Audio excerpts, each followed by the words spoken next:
칼슘이 없으면 그런 장기 운동도 겉모양의 이런 운동도 부족하지만요. 이 내장 기관의 그 자율신경 운동은 더 부족하게 돼요. 우리는 그냥 먹지만 고기나 뭐 이런 것들을 많이 먹지만 우리가 어떻게 할 수 있는 방법은 아무것도 없어요. 위에서 자율적으로 소장, 대장 이런 데서 다 자율적으로 소화시키고 배설시키는 거죠. 그게 다 다른 많은 바이타민이나 미네랄도 있지만 칼슘이 가장 중요한 역할을 해요. 너무너무 중요해서 뼈에다가 세이빙해 놓는 거예요. 우리가 엄마 뱃속에 있었을 때 태아 때 생긴 그 뼈는 7년 후에 바뀌어요. 1년에 15%까지 칼슘이 뼈가 바뀌는데 일생에서 5번 정도 뼈가 바뀌어요.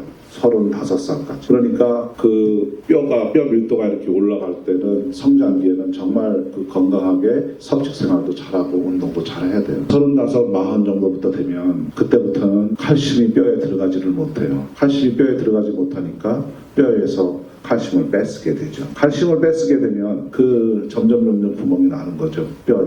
여러분 뼈에 좋다고 하는 뭐 사골국이나 멸치나 시금치 엄청 드시잖아요. 황소 10마리를 잡아서 뼈를 사골해서 드신들 뼈밀도가 올라가지 않아요. 멸치를 10푸대, 20푸대를 다 볶아서 먹어도 뼈밀도가 올라가지 않아요. 뼈밀도가 올라간다면 오스테오포로시스 골다공증이 일어나지를 않죠. 캐나다 전체 인구, 미국 전체 인구의 11%가 골다공증이에요. 11%가 전체 인구에. 그러니 시니어 인구 중에는 몇 퍼센트이겠어요? 30%에서 50%가 골 부족증 아니면 골 다공증이 돼요. 술을 드시면 또 뼈를 많이 상하게 만들어요. 칼슘을 소모시키는 거죠.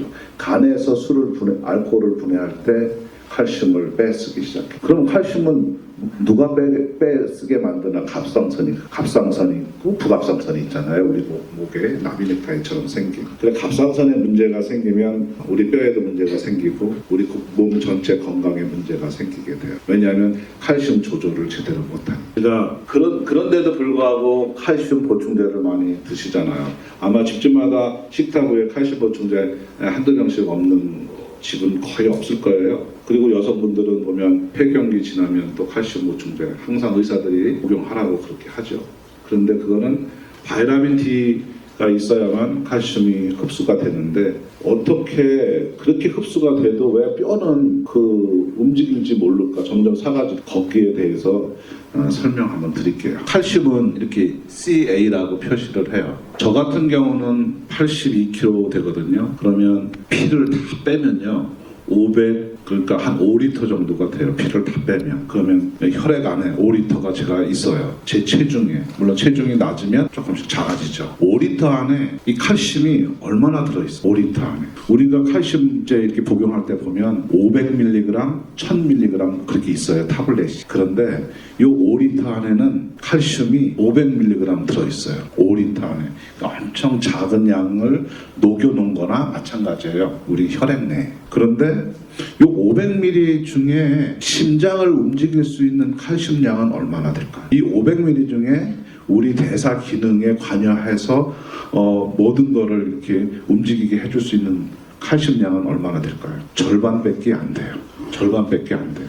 이게 모든 세포 내에 들어가서 우리 체온을 높이게 되고 호르몬을 반응시키고 심장 근육을 움직이고 뇌 세포를 액티베이트 시키고 그래요. 250mg 엄청 작은 양이에요. 그런데 이 250mg은 항상 일정하게 해놔요. 그거 일정하게 하게 하는 기관은 타이로이드가 그거를 해요. 타이로이드는 두 가지가 타이로이드 있고 파라타이로이드가 있어요. 갑상선, 부갑상선이 있어요. 그 갑상선, 부갑상선은 어떤 역할을 하느냐면 거기에 호르몬이 나와요. 이 뼈에는 오스테오블라스트, 오스테오클라스트라는 두 가지의 세포가 있는데 한국말로는 조골세포라고 그래요. 뼈를 만드는 세포가 있어요. 하나는 파골세포가 있어요. 갑상선은 조골세포를 액티베이트 시키고요. 부갑상선은 파골세포를 액티베이트 시켜요. 그래서 우리 몸에 250mg이 보다 낮아지면 파골세포가 파라타이로이드가 액티베이트 돼서 파골세포를 액티베이트 시켜서 칼슘을 뺐어요. 그러니까 우리가 지금 이렇게 움직이고 있는 거예요. 아침을 안 드신 분들도 오늘 아침 건너뛰신 분도 지금 이렇게 움직일 수 있는 거는 파골세포가 작동을 하고서 뼈에서 칼슘을 뺏쓰고 있기 때문에 움직이실 수 있는 거예요. 만약에 점심 때도 점심을 또 바빠서 건너뛰잖아요. 그래도 파라타이로이드가 액티베이트 릴리즈하는 호르몬에 의해서 파골세포가 일을 해가지고 칼슘을 뺏어요. 이해하시죠? 그런데 갑상선 기능 저하증이 있는 분은 그 일을 못해요. 그래서 닥터들이 작은 알약을 하나씩 이렇게 먹게 하죠. 그게 파골세포를 액티베이트 시켜서 칼슘을 뺏쓰게 해서 우리 몸을 이렇게 움직일 수 있는 거예요. 그런데 오후 4시, 5시 되면 그 기능이 떨어져서요. 다 써먹어서 아주 그냥 쓰러질 듯이 누울 자리만 보이게 되는 거예요. 그러니까 적당하게 운동을 해야 돼요. 적절하게, 노동을 적절하게 해야 돼요. 갑상선 기능 저하증 있는. 근데 물론 우리도 배가 고프면 힘이 없어요. 역시 칼슘이 부족하게 되니까 운동을 할 수가 없는 거죠. 그런데 우리가 이제 칼슘을 드시잖아요. 1000mg을 드셨다고 해요. 근데 1000mg이 다 흡수되지 않아요. 5% 흡수하시는 분이 있고 10% 흡수하시는 분이 있고 15% 흡수하시는 분이 있어요. 뭐 제약회사에서 건강식품 회사에서 우리 칼슘은 흡수율이 높다 이러면서 광고들 많이 해요. 그런데 어쨌든 간에 100mg, 1000mg의 타블렛을 하나를 드셨어요. 거기에 바이타민 D도 같이 있어요. 그 10%만 흡수됐다고 봐. 그러면 10%의 칼슘이 12지장에서 흡수가 돼요. 그런데 바이타민 D는요, 중요한 건 단백질하고 이렇게 바인드가 되어 있어요. 그래서 그것이 약 한 200mg 정도가 단백질형 칼슘이에요. 우리 몸에. 그 단백질형 칼슘은 제가 이렇게 표기를 할게요. 이 이온 칼슘은 이렇게 표기를 하고요. 단백질형 칼슘은 운동을 하지 않으면 절대 이게 안 떨어져요. 그래서 아이오나이즈 칼슘이 안 돼요. 운동을 하면 단백질이 떨어져서 단백질은 에너지로 쓰고 칼슘은 근육을 움직이는데 사용되어져요. 자, 여기 1000mg을 먹었는데 그러면 10%만 흡수됐다고 봐요. 그러면 100mg이 흡수됐어요. 그러면 혈중의 단백질형 칼슘은 200mg인데 다시 100mg가 늘어났어요. 운동을 하지 않으면 이 칼슘은 전혀 사용 불능이에요. 그냥 배설할 수밖에 없어요. 이 이온 칼슘의 양은 조금만 늘어나도 에너제틱해요. 근데 연세 드시면 운동한 만큼 이 칼슘을 소모하니까 적어도 뼈에서는 안 뺐어요. 적어도. 그러니까 연세 드신 다음부터는 잘 섭식하시고 칼슘을 운동을 잘 하시면 최소한은 뼈에서 뺏으지는 않아요. 근데 이제 막 뭐 제대로 그렇게 생활하시는 분이 그렇게 많지 않잖아요. 또 금식도 또 하시고. 그러니까 뼈에서 뺐어요. 어쨌든 그래서 이제 뭐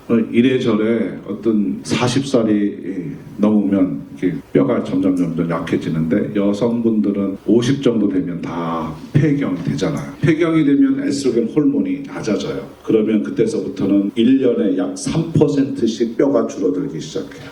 아마 여기 계신 분도 키가 줄어들으신 분들도 많이 계실 거예요. 뼈가 3%씩 줄어들어요. 그러면 닥터한테 가면 뭐라고 그러냐면 골다공증이라고 약 먹어야 된다. 지금까지 수많은 골다공증 약 치료제들이 많이 나와 있어요. 그 치료제는 몇 가지가 있는데 그 중에서 비스포스포네이트 계열 뭐 액티놀이라든가 뭐 여러 가지 로스트로네이트라든가 여러 가지 많거든요. 그거는 어떤 작용을 하느냐면 이 파골세포를 꼼짝 못하게 만드는 역할을 해요. 움직이지 못하게. 뼈에서 칼슘이 못 빠져나오게 만들어요. 그래서 뼈를 유지를 시키는 거죠. 모든 골다공증 치료제는 뼈 밀도를 올리는 것이 아니라 뼈 밀도를 유지시키는 데 목표로 해요. 그렇지만 지금까지는 그 방법밖에는 없었어요. 그래서 이제 그걸 드시다가 한참 드시면 뼈를 코팅을 하니까 뼈가 딱딱해져요.